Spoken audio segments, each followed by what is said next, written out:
Hello friends, আজি আমি discuss কৰিম CUET এডমিশন কেতিয়া হ'ব সমৰ্থ পৰ্টেলত আৰু কেনেকৈ আবেদন কৰিব লাগে এইবোৰ আমি আজি জানিবলৈ চেষ্টা কৰিম ইয়াতে নটিফিকেশন এটা ওলোৱা হৈছে আপোনালোকে ইয়াতে চাব পাৰে in the greater interest of the student community and after due consultations with the core committee for admissions and concerns ACIS participating in CUET admissions universities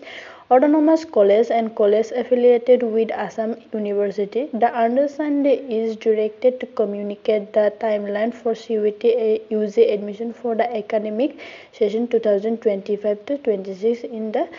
State Higher Education Portal Samarth assamadmission.samarth.ac.in Samarth portal ইতিমধ্যে মুকলি কৰি দিয়া হ'ব CUET এডমিশনৰ কাৰণে আৰু ইয়াতে CUET এডমিশনৰ timeline কিছুমান দিয়া হৈছে আপোনালোকে ইয়াতে চাব পাৰে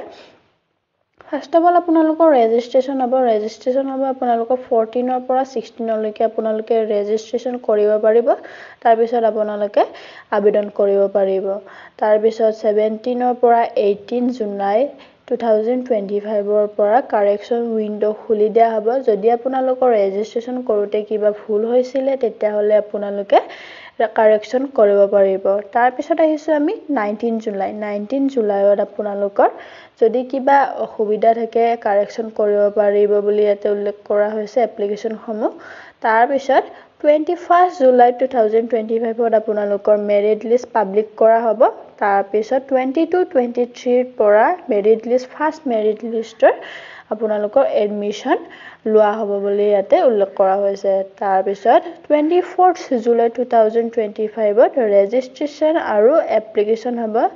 CUET বেষ্ট স্পট এডমিশনৰ কাৰণে যদি আপোনালোকে ফাৰ্স্ট মেৰিট লিষ্টত নাপায় তেতিয়া হলে আপোনালোকে আৰু ফাৰ্স্টৰ পৰা ৰেজিষ্ট্ৰেচন কৰি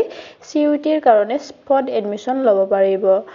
তাৰ পিছত 25 জুলাইত স্পট এডমিশন আৰম্ভ হৈ যাব তাৰ পিছত আপোনালোকৰ 28 ৰ পৰা 30 জুলাইলৈকে ফাইনেল স্পট এডমিশন হ'ব নন CUET কাৰণে যদি আপোনালোকে নন CUET যদি আপোনালোকে এডমিশন পোৱা নাছিলে তেতিয়া হলে আৰু একবাৰ আপোনালোকৰ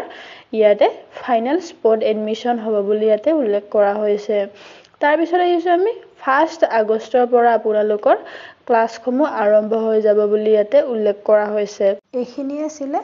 14 ৰ পৰা আবেদন ষ্টাৰ্ট হৈ যাব আৰু সমৰ্থ পৰ্টেল মুকলি কৰি দিয়া হ'ব ৰিওপেন কৰি দিয়া হ'ব CUET ষ্টুডেন্টৰ কাৰণে যোনে CUET পাস কৰিছে এইবাৰ আবেদন কৰিব পাৰিব আৰু নিজৰ সিলেকশন কৰিব পাৰিব কোনটো আপোনালোকে কোনটো কলেজত লয়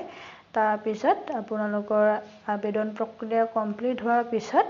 এডমিশন প্ৰক্ৰিয়া আৰম্ভ হৈ যাব এইখিনি ভিডিওটো যদি ভাল লাগে লাইক কৰিব কমেন্ট কৰিব আৰু সাবস্ক্ৰাইব কৰিবলৈ নাপাহৰিব ধন্যবাদ জনাইছো